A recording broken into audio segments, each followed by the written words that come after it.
రాధిక తెలుగు అకాడమీకి స్వాగతం అండి. 7వ తరగతిలోని 2వ పాఠ్యాంశం నాయనమ్మ. ఇక్కడ బొమ్మను చూడండి, ఆలోచించండి, మాట్లాడండి అని ఉంది. ఇక్కడ కుటుంబం కింద మనకు కొన్ని ప్రశ్నలు ఇవ్వడం జరిగింది. పై బొమ్మలో ఎవరెవరు ఉన్నారు? బొమ్మలో ఏం జరుగుతున్నది? ముసలమ్మకు సేవలు చేస్తున్నవారు ఎవరై ఉంటారు? మీ ఇంట్లో ఉండే వృద్ధులకు మీరు ఎట్లాంటి సేవలు చేస్తారు? ఇవి పైన ఈ బొమ్మను చూడాలి, మనం ఇక్కడ జవాబులు చెప్పాలి. టెట్ డిఎస్సికి ప్రిపేర్ అయ్యే వాళ్ళకి ఇవి చాలా ఇంపార్టెంట్.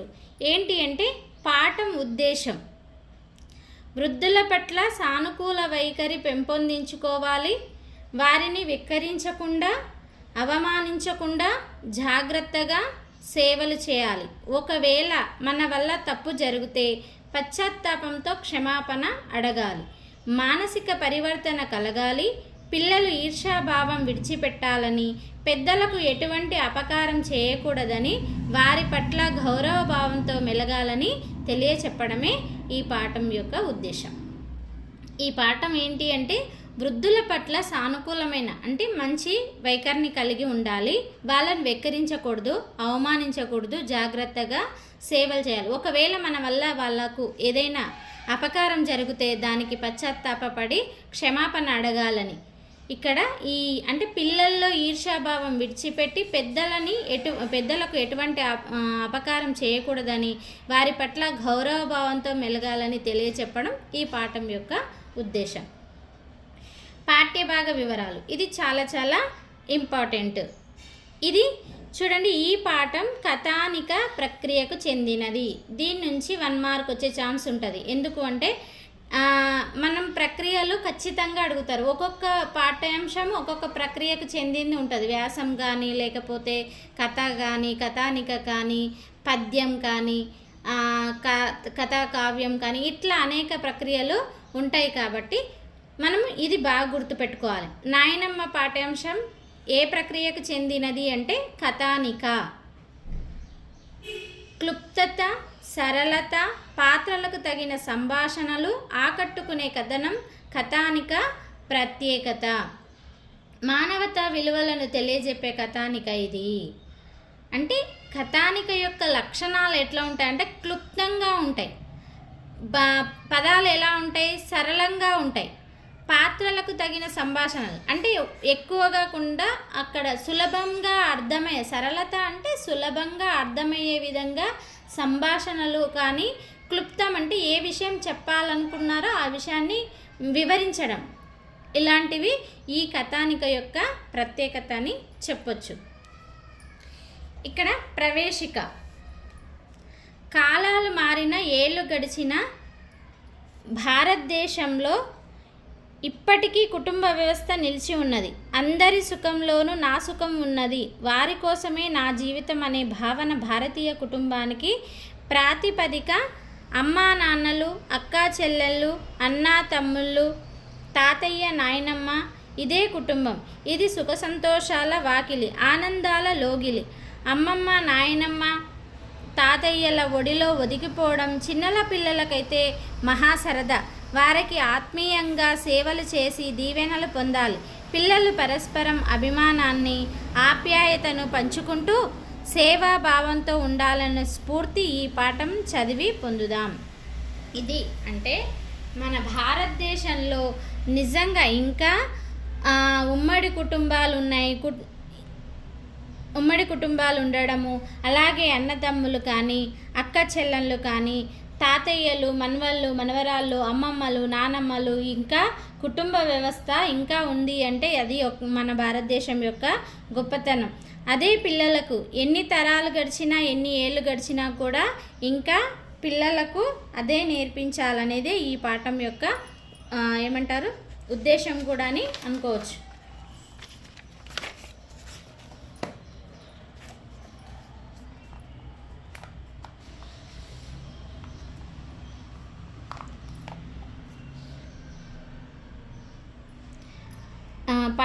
పాఠ్యాంశాన్ని ప్రారంభం చేద్దాం. రవి వాళ్ళ ఇంట్లో అమ్మ, నాన్న, తమ్ముడు, చెల్లి ఇంకా ఒక ముసలి అవ్వ ఉంటారు. ముసలి అవ్వ రవికి నాయనమ్మ. రవి వాళ్ళ ఇంట్లో ఎవరుంటారంట? అమ్మ, నాన్న, తమ్ముడు, చెల్లి ఇంకా ఒక ముసలి అవ్వ ఉంటారంట. ఆ ముసలి అవ్వ ఎవరు? రవికి నానమ్మ అంటే నాయనమ్మ. నాయనమ్మకు కళ్ళు సరిగ్గా కనిపించవు. మోకాళ్ళు కూడా అరిగిపోవడంతో నడవడం కూడా కష్టమైంది. నాయనమ్మను చూడటానికి వచ్చిన వాళ్ళందరూ ఏమవ్వా మంచిగున్నావా అని అడిగితే ఏం మంచిగుండు బిడ్డ, ఎవళ్ళకు పనికిరాని బతుకు అని అనేది.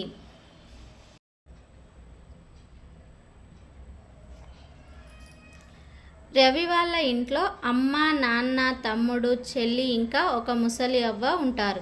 ముసలి అవ్వ రవికి నాయనమ్మ. అంటే రవి వాళ్ళ ఇంట్లో ఎవరుంటారంట? అమ్మ, నాన్న, తమ్ముడు, చెల్లి ఇంకా ఒక ముసలి అవ్వ. ఆ అవ్వ రవికి ఏమవుతుంది అంటే నాయనమ్మ అవుతుంది. నాయనమ్మ కళ్ళు సరిగ్గా కనిపించవు. మోకాళ్ళు కూడా అరిగిపోవడంతో నడవడం కూడా కష్టమైంది. నాయనమ్మను చూడటానికి వచ్చిన వాళ్ళందరూ ఏమవ్వా మంచిగున్నావా అని అడిగితే ఏం మంచిగుండు బిడ్డ, ఎవళ్ళకు పనికిరాని బతుకు అని అనేది. ఎవరైనా పెద్ద ముసలి వాళ్ళు ఉన్నప్పుడు ఇంటికి వచ్చిన వాళ్ళు బాగున్నారా అని పలకరిస్తారు కదా, అట్లా అవ్వని పలకరించినప్పుడు ఏం బాగుండులే అని ఆమె సమాధానం చెప్పేదంట. ఎందుకంటే వాళ్ళకు వృద్ధాప్యం వచ్చినాక ఏ పనులు చేతగావు కాబట్టి అప్పుడు వాళ్ళు కొంచెం విసుగు చెంది ఉంటారు. అందుకే అలా మాట్లాడడం జరుగుతుంది. ఏం కాదులే అవ్వ, అన్నింటికీ ఆ దేవుడున్నాడు అని వచ్చిన వాళ్ళు అంటుంటే అవ్వ ముఖం వెలిగిపోయేది. వాళ్ళంతా తల వంచి దండం పెడుతుంటే సల్లగుండు బిడ్డ అని దీవించేది. ఎందుకంటే ఇంటికి వచ్చిన వాళ్ళు పెద్దవాళ్ళ ఆశీర్వాదం తీసుకోవడం అనేది ఆనవాయితీగా ఉంటుంది. చాలామంది పెద్దవాళ్ళ ముసలి వాళ్ళకు వృద్ధులకు ఎప్పుడు నమస్కరించాలి. ఎందుకంటే వాళ్ళు అన్ని సంవత్సరాలు బ్రతికిండు కాబట్టి వాళ్ళ ఆశీర్వాదం తీసుకుంటే మనకు మంచి జరుగుతుంది అని ఒక నమ్మకం. అవ్వ పండుకునే మంచం మీద పరుపు, మెత్త, చెద్దరు ఇంకా కొన్ని బట్టలుంటాయి. పక్కన బల్ల మీద యాదగిరి నరసింహస్వామి పటం, ముందర జపమాల ఉంటుంది. నాయనమ్మకు రోజు మాలను చేతితో పట్టుకొని జపం చేయడం అలవాటు. అవ్వ పండుకునే మంచం మీద ఏమేమి ఉంటాయంట? పరుపు, మెత్త, చెద్దరు, కొన్ని బట్టలు ఉంటాయి. ఎందుకు అంటే వాళ్ళకు చేత కాదు కాబట్టి వాళ్ళకు అన్ని మంచం మీదనే సమకూరుస్తే వాళ్ళు అటు ఇటు తిరిగే అవసరం లేకుండా వాళ్ళు అక్కడే పక్కలో ఉన్నవి తీసుకోగలుగుతారు. అలాగే పక్క బల్ల మీద ఏముంది? యాదగిరి నరసింహస్వామి ఫోటో ఉంది. ఎందుకంటే పెద్దవాళ్ళకు భక్తి ఎక్కువగా ఉంటుంది కాబట్టి ఖచ్చితంగా లేచిన వెంటనే దేవుడికి దండం పెట్టుకోవడము అలవాటుగా ఉంటుంది. కాబట్టి అక్కడ నరసింహస్వామి ఫోటో ఉండడం జరిగింది. అలాగే ఆమెకు జపమాల రోజు జపమాల పట్టుకొని జపం చేయడం కూడా అలవాటంట. అది కూడా తన మంచం దగ్గరనే ఉండేదంట. మంచానికి రెండు దిక్కులా ఏమేం వస్తువులు ఉంటాయో అవ్వకు తెలుసు. ఎంత రాత్రి నిద్ర లేచినా చీకట్లోనే ఆ వస్తువులను చేత్తోటి అందుకుంటుంది. అంటే ఆమె ఎవరికైనా సరే రోజు ఎక్కడ ఏ వస్తువు ఎక్కడ పెడతామో రోజు చూస్తూ ఉంటే అది మనం చూడకుండా కూడా గుర్తుపట్టగలం. ఆ అవ్వకు కూడా తను ఎంత చీకట్లో లేచినా కూడా ఏ వస్తువు ఎక్కడుందో తీసుకోగలిగేదంట. అవ్వ మంచానికి ఒక దిక్కు నీళ్ళ బిందె, చెంబు ఉంటాయి. దూప అయితే చెంబుతోని నీళ్లు ముంచుకొని తాగుతుంది. మంచానికి ఇంకో దిక్కు చెప్పులుంటాయి. మంచం దిగితే చూడకుండానే కాళ్ళను చెప్పుల్లో పెట్టి తొడుక్కుంటుంది. అవ్వకు ఇంకా ఏముంటాయి? అవ్వ మంచానికి ఒక సైడు దిక్కు అంటే ఒక సైడు నీళ్ళ బిందె, ఒక చెంబు అంటే మళ్ళీ లేవకుండా అక్కడే తనకు దగ్గరలోనే ఉంటే నీళ్లు తీసుకొని తాగడానికి అని ఒక చెంబు, ఒక బిందె. మంచం దిగితేనే చూడకుండా కాళ్ళకు చెప్పులు వేసుకునేదంట. ఎందుకంటే ఆమెకు రోజు అదే పక్కకు పెడతారు కాబట్టి ఆమెకు బాగా అలవాటైంది కాబట్టి తను చూడకుండానే చెప్పులు తొడుక్కునేదంట. అవ్వ అంటే ఇంట్లో అందరికీ ఇష్టం. ఆమెను బంగారం లెక్క చూసుకుంటారు. రవి వాళ్ళ అమ్మ నాన్న పొద్దున్నే నాయనమ్మకు స్నానం చేయించడానికి పట్టుకొని తీసుకుపోతారు. స్నానం చేయించినాక మళ్ళా మంచం మీద కూర్చుండబెట్టినప్పుడు నాయనమ్మ ముఖం మీద నీళ్ళ చుక్కలు మెరుస్తూ ఎంతో అందంగా కనబడతాయి. అంటే పెద్దలకు ఎంత సేవ చేస్తే మనకు అంత మంచి జరుగుతుంది. ఎందుకంటే వాళ్ళు కష్టపడి మనను పెంచుతారు కాబట్టి వాళ్ళకు చేతగాని సమయంలో వాళ్ళ వృద్ధాప్యంలో ఉన్నప్పుడు మనము అంతే ప్రేమగా చూసుకోవడం మన బాధ్యత. కాబట్టి ఇక్కడ రవి వాళ్ళ అమ్మ నాన్న కానీ వాళ్ళ మనమళ్ళకు కానీ ఆ నాయనమ్మ అంటే చాలా ఇష్టమంట. వాళ్ళకు అమ్మ నాన్న నాయనమ్మకు స్నానం చేయించి మళ్ళీ తీసుకొని వచ్చి మంచం మీద కూర్చునబెట్టినప్పుడు ఆమె ముఖం పైన పడే నీటి బిందువులు చాలా అందంగా ఉండేది అని చెప్తున్నారు. రవి వాళ్ళ అమ్మ నాయనమ్మ తలను దువ్వెనతో దూస్తూ నాయనమ్మ నొసల మీద ముద్దు పెట్టుకుంటుంది. మంచం పక్కన బీరువాలో నాయనమ్మ మందులుంటాయి. ఏ మందు గోళీలు ఎప్పుడు వేసుకోవాలనో నాయనమ్మకు తెలుసు. రవి వాళ్ళ అమ్మ కానీ నాన్న కానీ మందులు వేయబోతే నాకు చేతనైతది బిడ్డ, నేను వేసుకుంటా అంటుంది. అవ్వ అంటే నాయనమ్మ అంటే చాలా ఇష్టం. ఎవరికి? రవి వాళ్ళ అమ్మకు. వాళ్ళమ్మ నాయనమ్మకు ఆమె నుదటిపైన నొసలు అంటే నుదటిపైన ముద్దు పెట్టుకునేదంట. అంటే అంత ఇష్టం. పక్కనే బీరువా ఉండేదంట, మంచం పక్కనే బీరువా ఉండేదంట. ఆ బీరువాలో మందులు ఉండేదంట, మెడిసిన్. ఆ మందులు వాళ్ళ అమ్మ కానీ నాన్న కానీ వేయడానికి వెళ్ళినప్పుడు ఆ నాన్నమ్మ ఏమనేదంట, నాకు చేతనైతది బిడ్డ, నేను వేసుకుంటానులే అని చెప్పేదంట.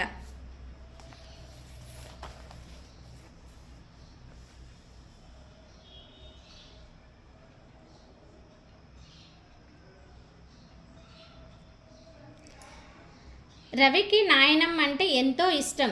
నాయనమ్మకు ఏదైనా పని చేసి పెట్టడం అన్నా, నాయనమ్మ చెప్పే కథలు వినడం అన్నా, నాయనమ్మ దగ్గర హాయిగా నిద్రించడం అన్నా ఇష్టం. రవికే కాదు, అతని తమ్మునికి చెల్లెలకి కూడా నాయనమ్మ అంటే ఇష్టం. నాయనమ్మ కూడా పిల్లలు బడి నుండి ఇంటికి ఎప్పుడు వస్తారో అని ఎదురు చూస్తుంది. అంటే ఇక్కడ ఇద్దరు మనవరాలకి కూడా నానమ్మ అంటే చాలా ఇష్టం. ఎందుకు అంటే పెద్దవాళ్ళు చెప్పే కథలు చాలా బాగుంటాయి. చిన్నపిల్లలకి నానమ్మలతోటి తాతయ్యలతోటి అమ్మమ్మలతోటి గడపాలంటే ఎంతో సరదాగా ఉంటుంది. ఇక్కడ వీళ్ళకు కూడా వాళ్ళ నాయనమ్మ అంటే చాలా ఇష్టం. వాళ్ళ నానమ్మకు కూడా మనవరాలు అంటే చాలా ఇష్టం. వాళ్ళు స్కూల్ నుంచి ఎప్పుడు వస్తారా అని ఎదురు చూస్తూ ఉంటుందంట. ఒకరోజు వాళ్ళ ఇంటికి కరీంనగర్ నుండి చుట్టాలు వచ్చారు. వాళ్ళు దగ్గర చుట్టాలు. వాళ్ళ కొడుకు శేఖర్, రవి ఒకే ఈడు. వాళ్ళు ఒకరితో ఒకరు కలిసి ఆడుకోవడం అంటే వాళ్ళకు చాలా ఇష్టం. కలిసి ఎగురుతారు, దుంకుతారు, ఆడుతారు, ప్రపంచం మొత్తం మర్చిపోతారు. శేఖర్ వస్తున్నాడని రవి ఎగిరి గంతులు వేశారు. శేఖర్ అయితే ఎప్పుడు రవి దగ్గరకు పోదామా, ఎప్పుడు రవితో కలిసి ఆడుకుందామా అని ఆతృతతో ఉన్నాడు. అంటే ఇక్కడ వీళ్ళ ఇంటికి చుట్టాలు బంధువులు వస్తున్నారన్నట్టు. ఆ బంధువుల అబ్బాయి ఎవరు? శేఖరు రవి ఒకే ఏజ్ పిల్లలు అన్నట్టు. ఇద్దరికి ఒకరితో ఒకరు ఆడుకోవాలంటే చాలా చాలా ఇష్టం. శేఖర్కి రవిని ఎప్పుడు చూస్తానా అన్న ఆతృత శేఖర్కి ఉంది. శేఖర్తో ఎప్పుడు ఆడుకుంటానా అని రవికి ఉంది. ఒకరంటే ఒకరికి చాలా ఇష్టమని చెప్తున్నారు. శేఖర్ వాళ్ళ అమ్మ నాన్న తమ్మునితో కలిసి ఇంటికి రాగానే రవికి ఎంతో సంబరమైంది. ఇద్దరూ కలిసి కొంచెం సేపు ఆడుకున్నారు. కానీ కొంతసేపటికి రవి ఆటను ఆపేసి నాయనమ్మ దగ్గరకు పోయాడు. రవి తనతో ఆడుతున్న ఆటను ఆపి వాళ్ళ నాయనమ్మ కోసమని పోవడం శేఖర్కు నచ్చలేదు. రవి వస్తాడేమనని శేఖర్ చూసిండు. కానీ రవి నాయనమ్మకు అవసరమైన సహాయం చేసుకుంటూ అక్కడనే ఉన్నాడు.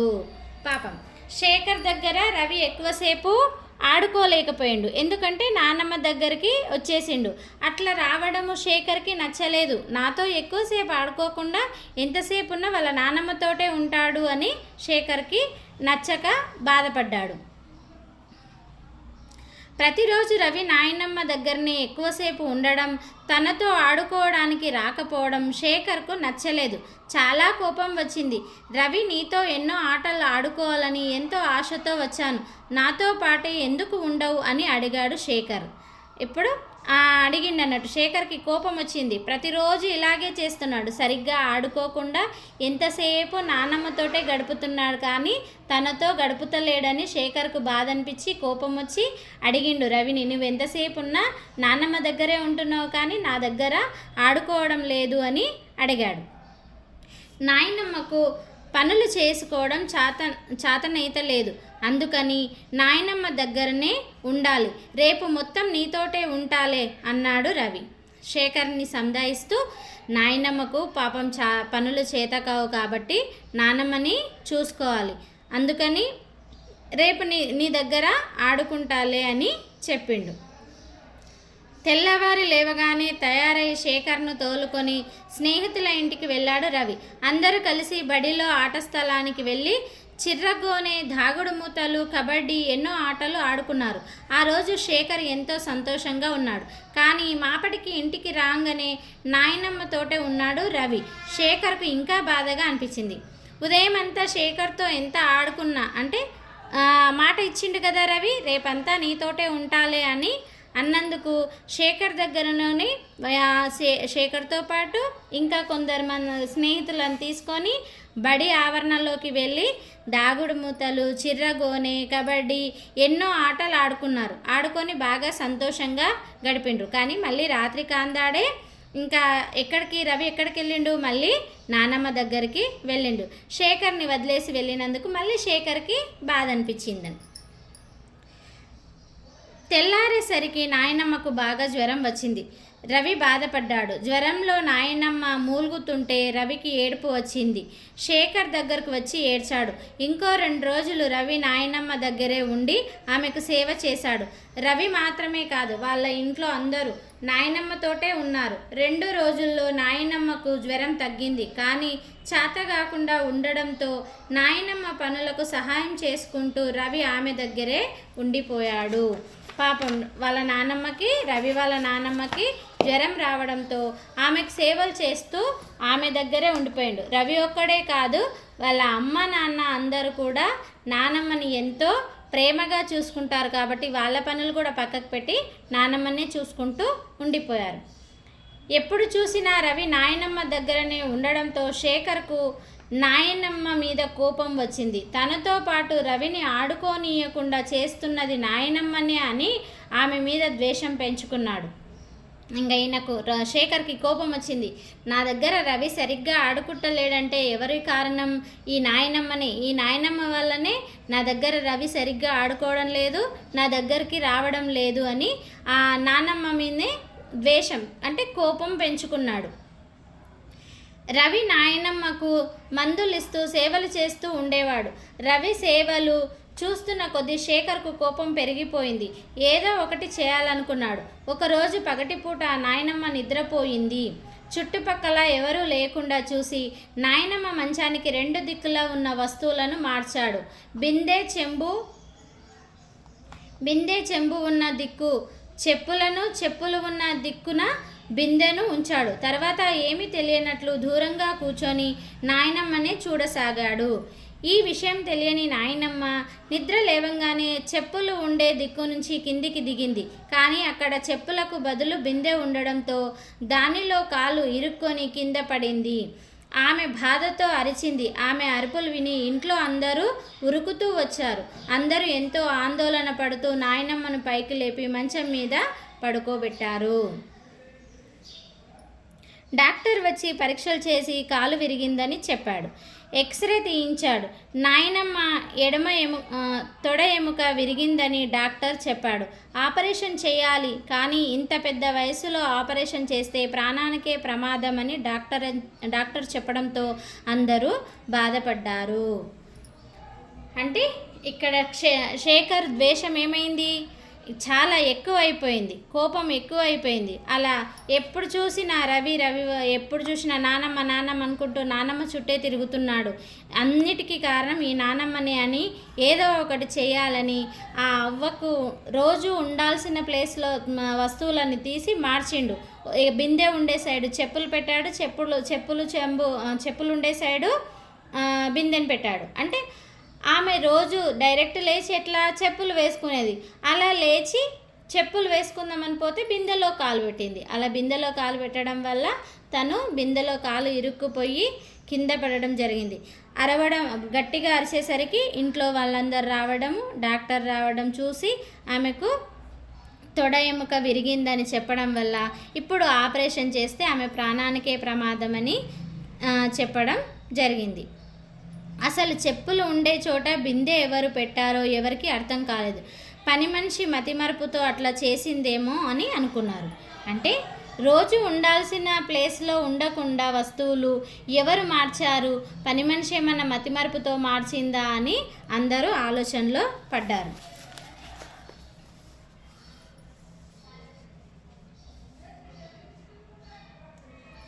నాయనమ్మ నెల రోజులు దవాఖానలోనే ఉన్నది. రవితో సహా అందరూ ప్రతిరోజు దవాఖానకు పోతున్నారు. నాయనమ్మకు తొందరగా నయం కావాలని దేవునికి మొక్కారు. తన అమ్మా నాన్నలతో సహా ఇంట్లో అందరూ నాయనమ్మ ఆరోగ్యం గురించి బాధపడుతుంటే శేఖర్కు కూడా బుగులైంది. అయ్యో, నాయనమ్మకు ఈ కష్టం కలగడానికి కారణం నేనే కదా. ఏదైనా అనుకోనిది జరిగి నాయనమ్మ ప్రాణాలకు ప్రమాదం జరిగి ఉంటే అని ఆలోచించగానే అతనికి చాలా బాధగా అనిపించింది. ఇంకోసారి ఇట్లాగే మా అమ్మకు కూడా జరిగి మా అమ్మ కాలు విరిగి ఉంటే అనుకోగానే అతనికి చాలా ఏడుపు వచ్చింది. ఎవరు ఓదార్చలేనంత ఏడుపు వచ్చింది. అందరితో కలిసి మునుపటి తీరుగా మాట్లాడలేకపోయిండు. ముభావంగా ఉండిపోయాడు. శేఖర్ ఇట్లా ఎందుకు ఉంటున్నాడో ఎవరికీ అర్థం కాలేదు. శేఖర్ను మామూలు మనిషిని చేయటానికి రవి ఎంతగానో ప్రయత్నించాడు. రవి ఎంత పిలిచినా అతనితో ఆడుకోవడానికి పోలేదు. కొద్ది రోజులకు నాయనమ్మని ఇంటికి తీసుకువచ్చారు. నాయనమ్మ కాలుకు కట్టుతో మంచం మీదనే ఉండిపోయింది. శేఖర్కు నాయనమ్మను చూస్తే దుఃఖం వచ్చేది. ఆమె దగ్గరకు పోయి ఆమెనే చూసుకుంటూ కూర్చునేవాడు. అట్లా విచారంగా కూర్చున్న శేఖర్ను నాయనమ్మ పిలిచేది. తన దగ్గరున్న పళ్ళు తినమని ఇచ్చేది. దానిమ్మ గింజలను ఒలిచి శేఖర్ నోట్లో పోసేది. అట్లా చేస్తున్న ప్రతిసారి శేఖర్కు ఏడుపు వచ్చేది. ఆ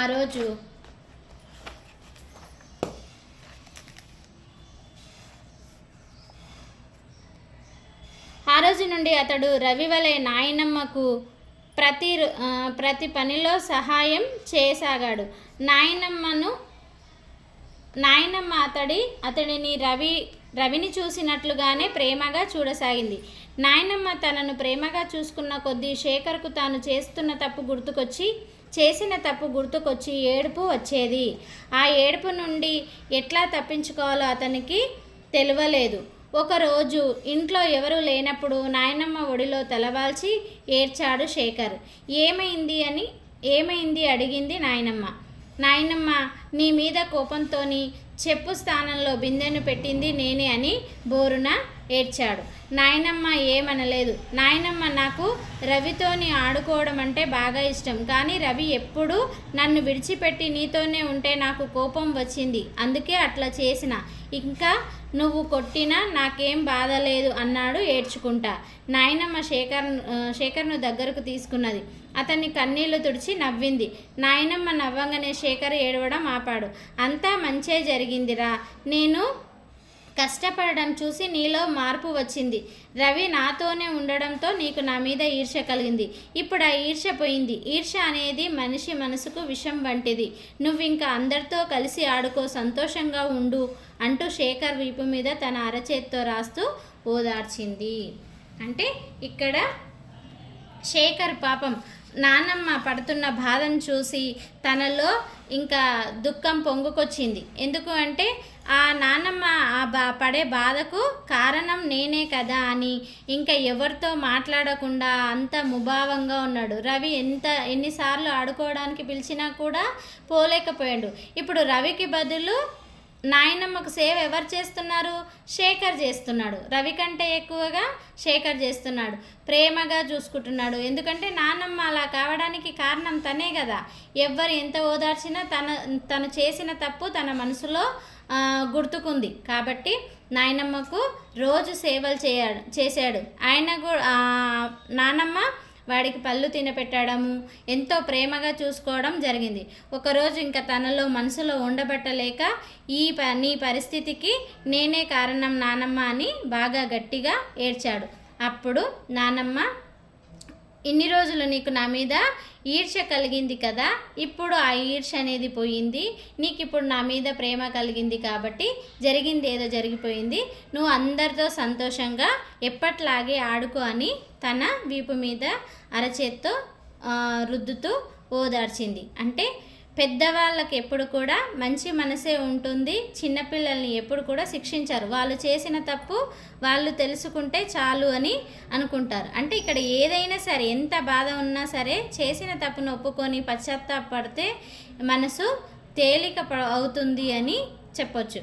అలాగే పెద్దవాళ్ళని మనం ఎప్పుడు కూడా ప్రేమగా చూసుకోవాలి, గౌరవించాలి, అప్పుడే మనం కూడా మంచిగా ఉంటామని తెలుసుకోవచ్చు ఈ కథ ద్వారా.